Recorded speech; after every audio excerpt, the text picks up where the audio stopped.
of all the former Soviet republics, ties perhaps were, not anymore, but they were probably strongest between Russia and Ukraine, largely because of the long historical intertwining. As you know, Kiev is the birthplace of both nations, which were originally one, Rus, Kiev and Rus. So it's the close historical interconnections. It is also the linguistic and cultural similarities, right? Both predominantly Orthodox Christian. Their languages are close. And of course, in Soviet times, everyone spoke Russian anyway. And so many Ukrainians still speak Russian.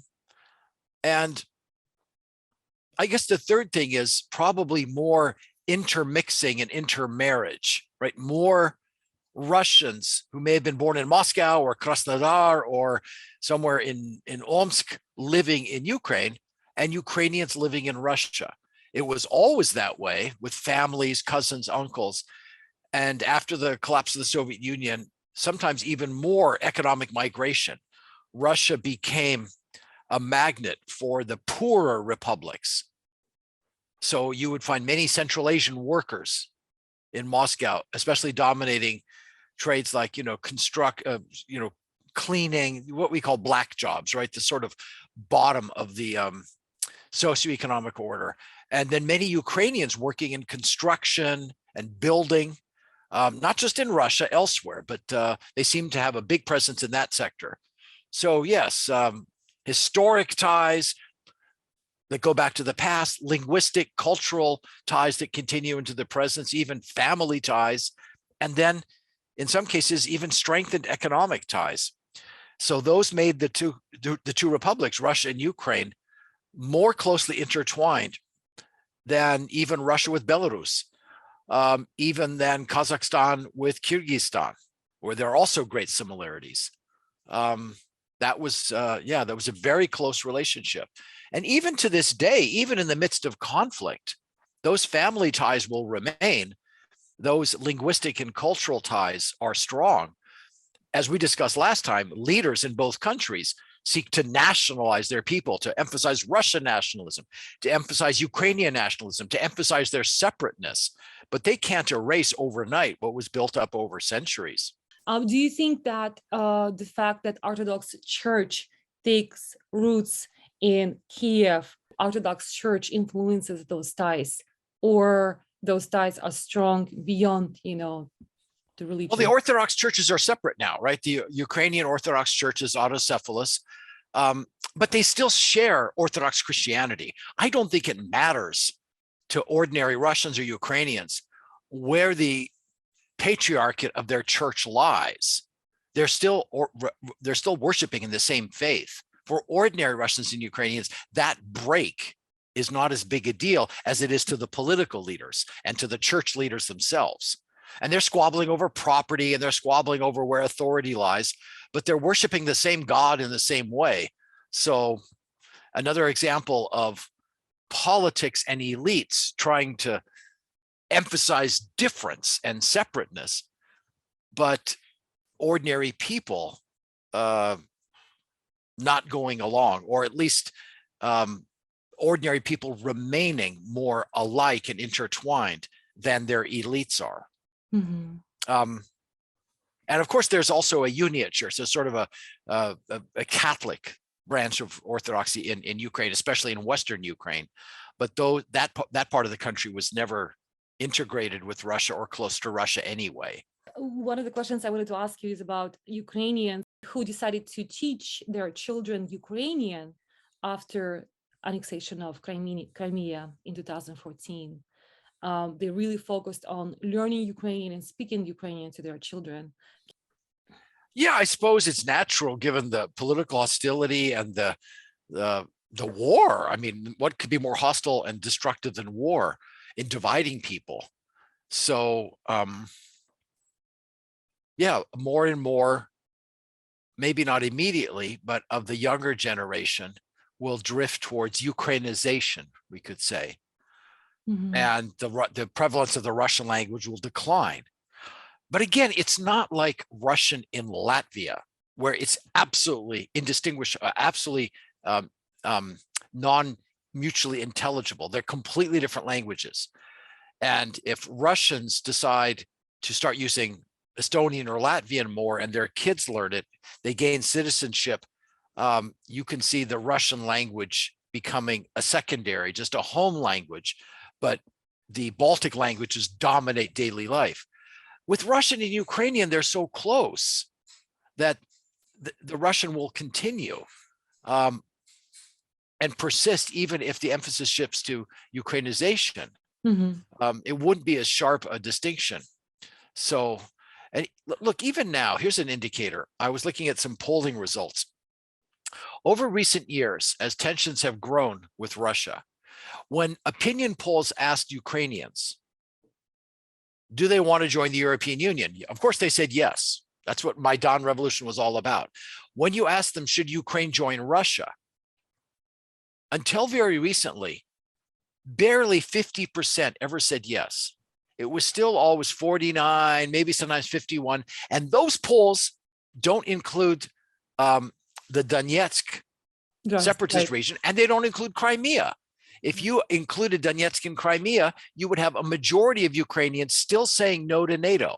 Now, in these last weeks, once the war started, the number saying yes has jumped to 60 something percent, 62%, I think. Again, that's still not counting the breakaway regions. Well, isn't that amazing? In the middle of a war with Russia, and still only 60 something percent want to join NATO. You would think it would be 80, 90%, and maybe it will be in another 2 weeks. I don't know. But that was always to me an interesting indicator that a lot of Ukrainians, while they wanted to love and build up their country, did not automatically want to have hostile relations with Russia. Right. And they understood perfectly well that joining NATO meant hostile relations. A lot of Ukrainians did, a lot of Ukrainians didn't. And it was always a 50-50 kind of thing. It was never a big majority. And even now, it's just a modest majority. And again, if you're a Ukrainian leader and you have pretensions, you say the Donetsk is still ours, Crimea is still ours. Well, then you don't even have 50%, because the people in Crimea were always like this with NATO. They have the naval base there, the Russian fleet. So isn't that interesting? People persist in wanting good relations, even in the midst of all this hostility. And I think a lot of ordinary Ukrainians who are inclined to hate Russians will hate them more, but a significant number will hate Putin, not Russia. Of course, the numbers will grow, but it's amazing how strong those family, historic, business, cultural ties are. It's been 25, 30 years of Russian nationalism on one side, Ukrainian nationalism on the other, and they still have only gone partway to Ukrainizing or Russifying the consciousness of most people. Mm-hmm. Another proof that it's the idiot rulers, not ordinary people, who are driving all of this. But still, you see a lot of Russians who approve Putin's actions in Ukraine, and people of all generations. Yeah, I think I saw those polls that were about 50% or more initially, right after the announcement of special military operation, right, and recognizing the Donetsk and Luhansk as now independent. It was still at 50%. I don't think it's going to be 50% in a week, because a lot of Russians are dying, and everywhere on social media, right? Videos and pictures are circulating of these poor soldiers who've been taken prisoner or killed, and their mothers didn't even know they were going off on a foreign war. They thought they were just in training somewhere. It's a shock is hitting Russia right now. I don't mean the economic shock. That is terrible. That's going to be awful. But also kind of a political shock. We didn't know this is what was happening. We thought it was going to be a small thing. It was a anti-terrorist, some kind of defensive move. No matter how much the state media is censored, Russians are learning quickly, because it's a pretty open country still, what's really going on. And I think that 50% of support, 50 or even 55, percent of support for Putin's foreign policy will be dropping. It will drop fast. People are only waking up these last couple of days to realize what a bloody mess it is. You know, from talking to friends and family members there, I just really kind of looking for indicators how that thinking is gonna, you know, shift. I hope I'm right. Maybe it will be slower. Maybe Putin will manage to keep many of those on board with patriotic messages and demonizing the Ukrainians and blaming them. I'm just, you know, I watched it happen with Afghanistan. I watched it happen with Chechnya. And no matter how hard the regime tried to paint this as a winning war and a noble mission, you know, when it's 5,000, 7,000, the Ukrainians say they've already killed over like something like 3,800, 4,000 Russian troops. If that is true, that's a massive death toll for just 5 days, 4.5, 5 days. And so if it continues like that, and if they really try to take Kiev and Kharkiv, you know, and go into the cities, it's going to go even higher. Then what happens when it reaches 10,000? Russia only lost in the entire, I'm trying to remember the numbers. Are you thinking about Donetsk? No, I'm thinking again back to Chechnya in the early 90s. Oh. And I'm thinking back to Afghanistan in the 1970s and 1980s. When Russia lost 10,000, 12,000, 15,000, those were huge numbers. You know, Russia could lose that in another week if it continues like this, or 2 weeks at best. That's what they lost in like 2 years of fighting in these other wars. That will have impact. There's still a Komitet Soldatskich Materei, or whatever it's called, Committee of Soldiers' Mothers, and other sort of public protest. I bet we'll see, you know, more and more. You just wait. I don't know when it'll happen, but sometime in the next week or two, a Russian pilot is going to take his jet and fly to Poland and defect. Or a Russian artillery, a second lieutenant in charge of an artillery brigade will refuse to fire on some oil refinery or some airport that's a civilian target, and he'll mutiny, right? I mean, he'll just refuse. And some other Russian who's taken prisoner, because there's a lot of Russian prisoners already, is going to record a video that says, you know, дорогие братья и сестры, вот эта война не та, о котором они говорили, это не против бендеровцев, это против наших украинских, you know, and so on. It'll be, some Russian will do that. We saw stuff like this gradually in the Afghanistan war. We saw an unofficial peace movement. We saw signs of protest. We saw a kind of corruption in the military. They're not fighting hard. They're demoralized. And even if they weren't shocked at killing their brother Ukrainians, it's not like killing Chechens. It's killing your brothers practically. Even if that weren't enough of a shock, there's also just the problem that it's bogging down. It's just a horrible mess, poorly planned, overconfident. They weren't prepared for the resistance. So I think that within the Russian military, there's going to be a lot of discontent, demoralization, and it's a lot easier to defect in Ukraine than it is to defect in Afghanistan, right? Not many Russians defected to the, you know, the Mujahideen side. Anyway, those are predictions. I don't know that they'll happen or when they'll happen, but already we see some signs. So I'm looking at Russia is kind of tanking economically. You know what's happened to the value of the ruble, the stock market, suspending trading, people desperate to get money out of ATMs and banks closing. I'm looking at that for sure. But I'm also looking at the anti-war movement, anti-war protest. People are still coming out, getting beaten up, getting arrested. It's over 6,000 now. I just see parallels with what happened. It's different in some ways, but it's also very similar. The anti-war revulsion and the problems in the first Chechen war, especially, and the war in Afghanistan. The second Chechen war was different because it was so brutal, and you know, and Putin effectively found local Chechens to rule for Russia. But it's very different in Ukraine. Any local Ukrainian who tries to be a puppet ruler for Russia will get assassinated. So fascinating. Yeah.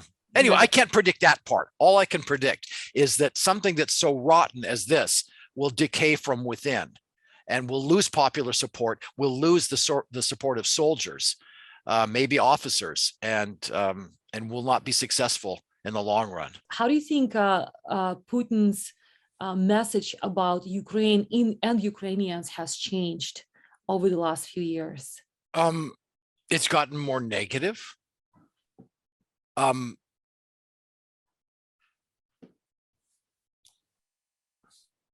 It's full of negative images of different types.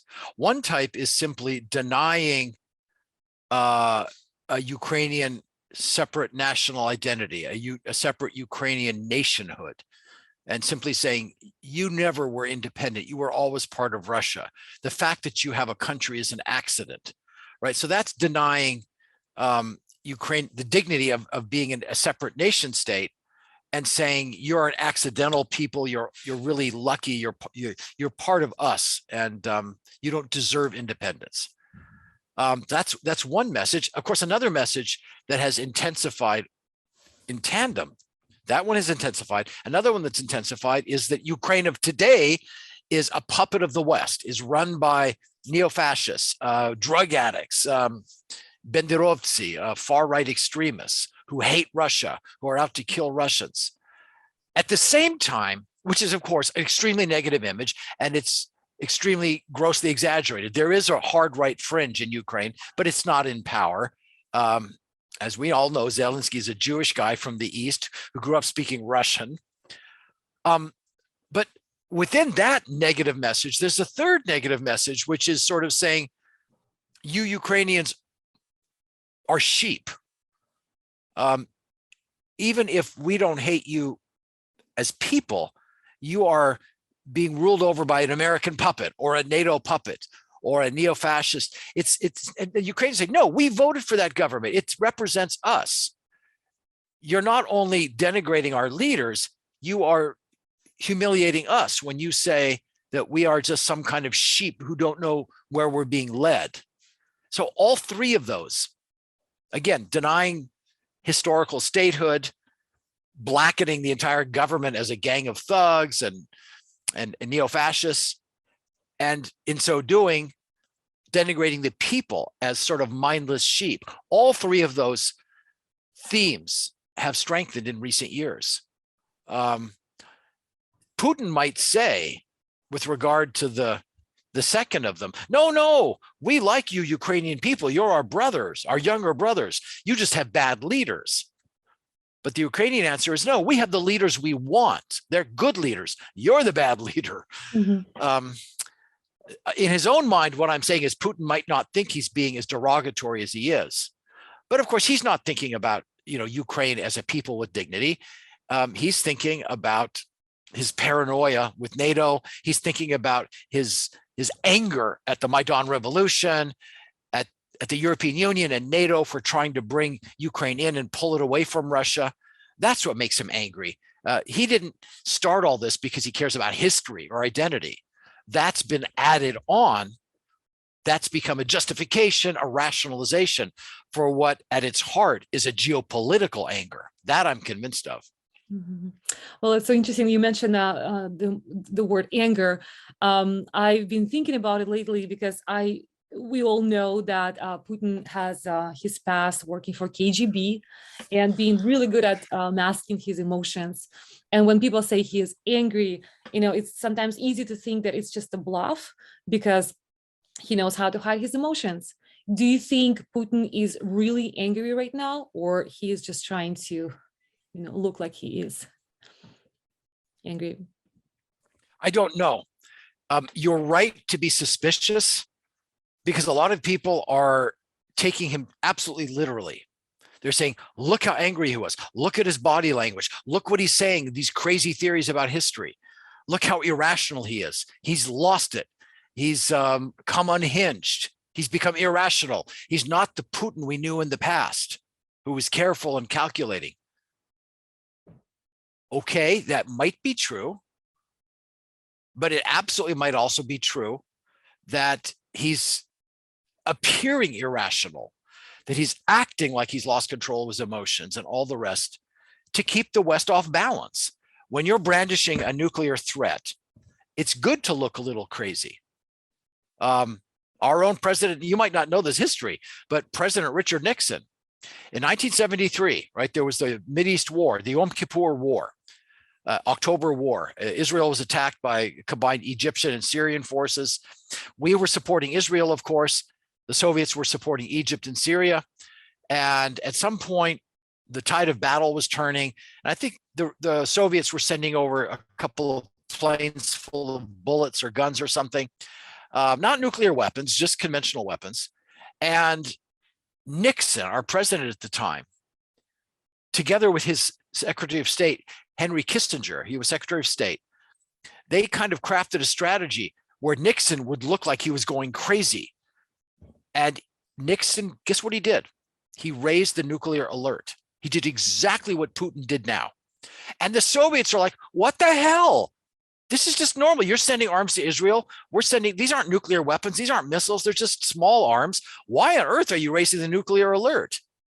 And Nixon consciously, cleverly cultivated this image of being a little out of control. Don't forget, at that time, there was the Watergate scandal, and Nixon was under a lot of pressure, and they exploited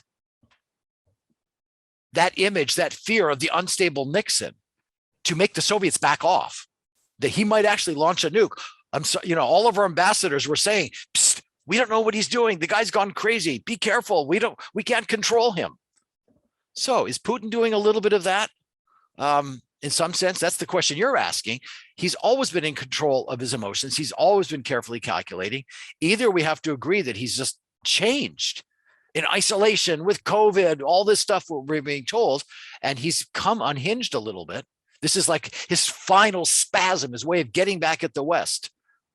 Or he's not unhinged. He's not going to use nuclear weapons. He's going to threaten, but he won't use them. And in so doing, he increases the chances that he'll, I think he's very worried now about all these new arms shipments coming in.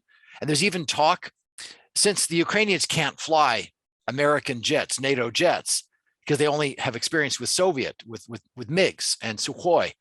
They have a lot of MiG-29s, which got smashed the other day. So now there's talk of NATO transferring the same types of jets that are also in the Czech, the Bulgarian, the Romanian Air Force to Ukraine to help them rebuild an Air Force. Putin doesn't want that to happen at all. And so this is probably connected with that, the nuclear threat, the escalation. I don't even know how we get the aircraft there. I mean, that could result in a dogfight, an air battle, something really messy, but it'll take time. But you see what I'm saying? I'm agreeing with your point that we don't know the answer. And I don't necessarily exclude what your suspicion is, which is that he's calculating the image of being, he's in a very rational way, he's creating the image of being irrational for the purpose of additional pressure in this conflict. It's not helping him fight the battle for Kiev or Kharkiv, right? It's not helping there. But vis-a-vis the West and how much we escalate. Look, Europe closed its airspace to Russian aircraft a couple of days ago, right? Or it seems like 3 days ago, maybe it was just yesterday. And Putin announced he's closing Russian airspace to European flights. Now, if you want to get from Hamburg, to many Asian cities, you have to go around Russia. It's more complicated. You can do it through various polar routes, but it gets crowded and complicated. It wouldn't surprise me with the severe economic sanctions, which are causing all this economic distress in Russia. Putin has another weapon he can pull out. He hasn't yet, and that is to reduce the flow of natural gas. And watch when he does that, and gas prices jump from $100 to $125, $130 a barrel, the oil price, and gasoline, natural gas, all of them rise together. Wow, that's going to hit the European economies really hard. He hasn't done it, and maybe he won't, but he has weapons in reserve too. Mm-hmm. Again, that could be part of this calculated escalation strategy. My family, friends, to any household you go to, any celebrations, people would always talk about the war. It was one of the main topics. Even, if you go to a wedding, people would say, Главное, чтобы не было войны. The most important thing, not to have the war. Growing up with that message, I wonder, how would you explain the fact that Russians can quietly watch what's happening in Ukraine? I think when the older generation spoke that way, it was with memories of the horrors of the Second World War in Russia, in the Soviet Union, 27, maybe 28 or more million dead, just unimaginable. And also the fear of the early Cold War, when we had the Cuban Missile Crisis, when we had so many missiles and Stalin was in power, or Eisenhower, and it looked like war was around the corner. So the 40s and 50s generation produced that anything but war. But you know, maybe we got complacent. In the 1970s, we had détente. We had a Cold War, but it wasn't that dangerous. In the 80s, you know, we had a brief moment of tension. Then Gorbachev came to power, and we had nothing but arms control and reductions.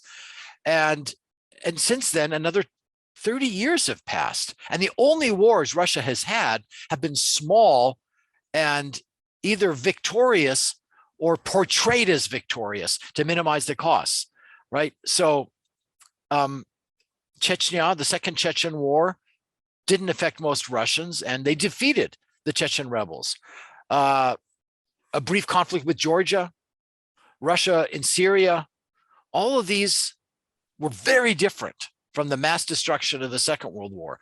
So people got lazy, you know, and also it's just like in America, more and more war is fought by professionals, right? Even when Russia still has a draft, but not everyone gets drafted. Only poor people who can't get a deferment, can't buy their way out. So it's really something for the poor. In America, same thing. Only the poor people go in the army now. There's no draft. Again, in Russia, it's supposedly universal, but it's not. And more, even within that, they fight wars with these professionals, these kontraktniki or these Wagner groups. You know, they're really mercenaries. They're professional soldiers. So it doesn't have the impact on all of society. And I think that's why that sentiment has gone away. Maybe if this war is protracted and we see 5, 10, 15, 20,000 Russians die. Of course, it's nothing like World War II, but it could wake people up that war is awful and our sons and daughters are dying. But the generation you're talking about was because of the Second World War, where everybody lost somebody and everyone's life was upended. Really interesting perspective. Yeah, that's what I think. I mean, your family, maybe the people you knew, I don't know what they remember, where they were, and what were their personal experiences that contributed to that. But that sentiment was universal. Absolutely, absolutely. It was universal for all Soviet republics. I mean, for every single person in the Soviet Union. From the teachings of the war, the experience, the lessons of bravery, but of suffering. But there's no more universal Soviet curriculum anymore. And, you know, maybe it goes back to the thing we talked about at the very beginning. As each republic, independent, has gone back to reimagine its history, to nationalize, to try to create heroes and pride in the new independent state, you know, sometimes they've gone to more militaristic memories. Certainly in Russia, right? I watched this happen in the 1990s when, you know, there was all the humiliation of the 90s. They were awful. And you see the right wing start, you know, glorifying the Cossacks and glorifying the 19th century and remembering the Russo-Turkish wars and remembering, you know, all these battles with Turkey or with the West that, you know, that wasn't the core of the message in the Soviet era. Nobody glorified the Tsarist era, but there was a lot of it in Russia. And the same thing in other republics. Right? You know, in Uzbekistan, it's Tamerlane, Timur, right? The magnificent, the great Silk Road, the great warrior who built an empire. Everywhere there's glorification of some military hero. So that's probably for the younger generation has replaced the Soviet era lesson, which was there should never be war. Look how terrible war was. I don't know if it's the school books and the propaganda coming down from above or just the passing of that generation. Everybody I knew who was an adult, I mean, who either fought in the war or was, you know, a young adult, not just a baby, but is gone now. They're gone, but they weren't gone 10, 15 years ago. But that generation has passed, and you can't pass on all of your experiences. They're bound. Even if you tell your kids 1,000 stories about how terrible war is, it will not be as vivid or as sharp a lesson for them as it was for you. So with each succeeding generation, something you want to pass on weakens. Look, we had the same thing in Europe. I just got through teaching a class on, the 19th century, the causes of World War I. And when World War I broke out, it was a folly. It was crazy. It cost millions of lives to fight over, trenches in Belgium, right? There was so little gained or lost, and they just chewed up human beings. And it was the stupidest war ever. And yet the Europeans fought it and they couldn't stop it. And one of the theories about why they fell into it, they stumbled into it, is they'd had peace too long. The last major war in Europe had been exactly 100 years before, right? Napoleon was finally defeated in 1815, the second time around. Waterloo, he'd attacked Russia in 1812. He'd been defeated, but then he came back.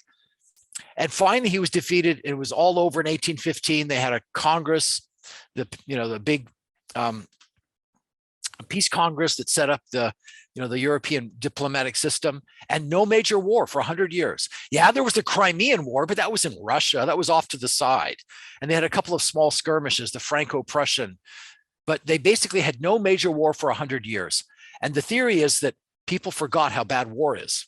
And you had a younger generation that were hungry for glory, young men who said, hey, it'd be neat to win a medal, impress my girlfriend, I'll be a hero. They were looking for some way to prove their manhood. And all this nationalism was in the air, all this jingoism. It was unthinkable in the aftermath of Napoleon. But 100 years later, you had 4 generations go by, and they had to, damn it, learn the same stupid lesson again about how awful war is. So maybe it's, in Russia, in former Soviet republics, but especially Russia, all over, anywhere there hasn't been a big war. And where there have been small wars, they have been distorted. They've been mythologized. The bodies have been concealed. The costs have been spread around.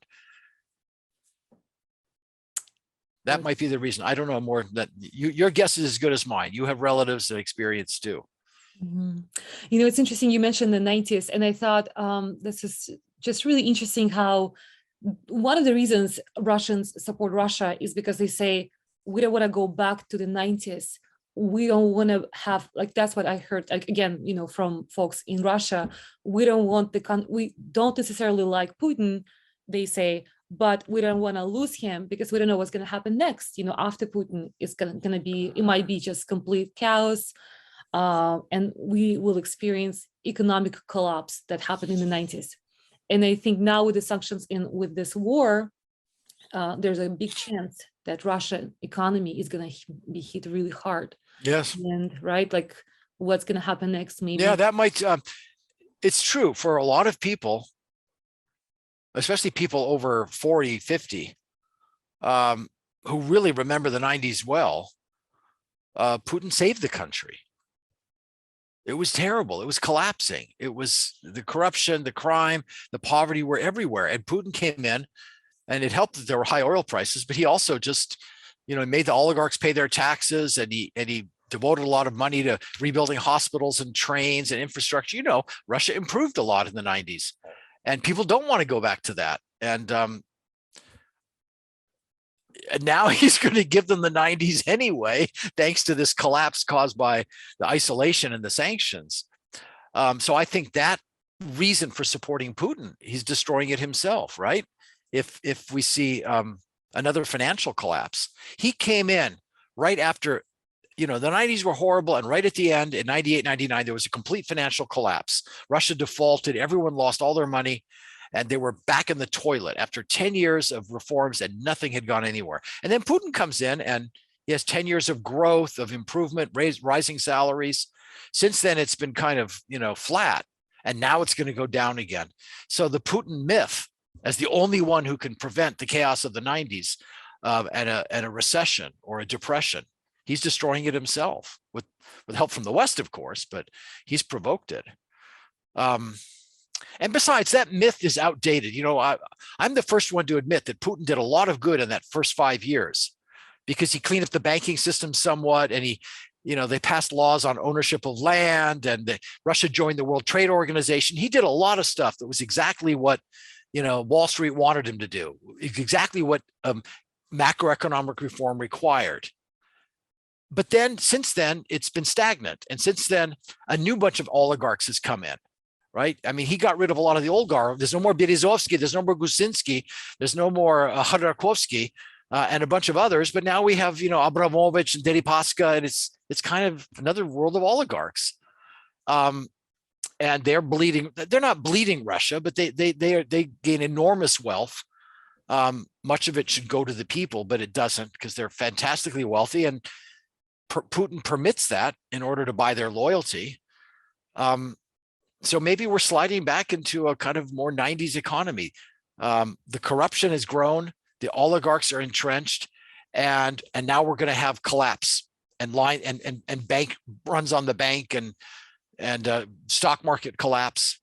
So in so many ways, this is my message now. Russia is going back to where it started. It's so sad. For me, a lot of people like me started working on the Soviet Union because of Perestroika, right? Gorbachev came to power in 1985.